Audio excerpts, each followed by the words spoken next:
waa aabbe keligiis korinayo 6 carruur ah uu dhalay. ilmihiisa qaar ka mid ah waxa ay dhigtaan dugsi sare, qaarna jaamacado, halka kuwo kalena ay u kalahaan dugsi qur-aanka. ganacsigaasi yar waxa uu ka maarayn jiray nolosha fiiga waxbarashada iyo qarashaadka daruuriga ah. waxa uu goob ganacsi ku lahaa isgoyska Soobe, halkaasi oo 2 goobood oo ganacsi ay ku lahaayeen isaga iyo xaaskiisa. isaga oo ku guda jira nolol maalmeedkiisa caadiga ah ayaa hal mar waxaa dhacay qaraxii Soobe, dad 1,000 qofood ku dhow ay ku geeriyoodeen. xaaskiisa ayaa ka mid ahayd dadkii meesha ku dhintay, halka isaguna ay waxyeello badan ka soo gaartay qaybo badan oo jirkiisa ka mid ah, gaar ahaan madaxa, qoorta iyo dhabarka. saamaynta uu qaraxaasi ku reebay jirkiisa ayaa ka dhigay qof naafo ah oo ay ku adag tahay inuu fadhiisto daqiiqado badan meeshuu maalmo ka hor fadhin jiray. taas way ugu wacan tahay saamayntii uu ku reebay qaraxa, waxaana middaasi ay aad u sii adkaysay mas-uuliyaddii shalay uu ka hayay reerkiisa.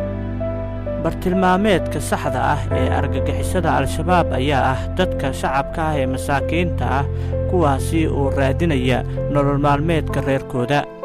balse iyagu waxa ay sheegtaan mar kasta inay beegsigoodu uu yahay dad diinteenna suuban ka soo horjeedo.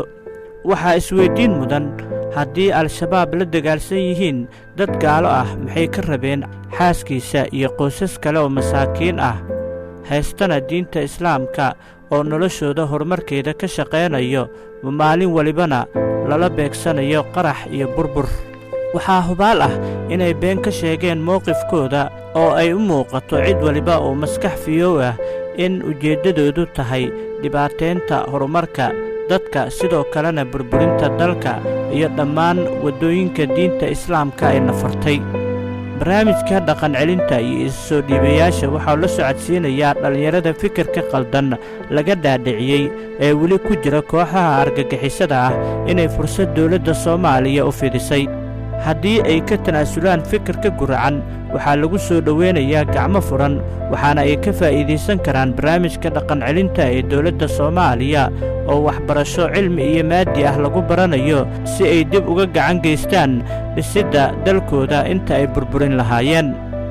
fadlan, haddii aad u baahan tahay inaad caawiso xubnaha qoyskaaga ee ka tirsan Al-shabaab, soo wac taleefon nambarka 0619 23 41 08.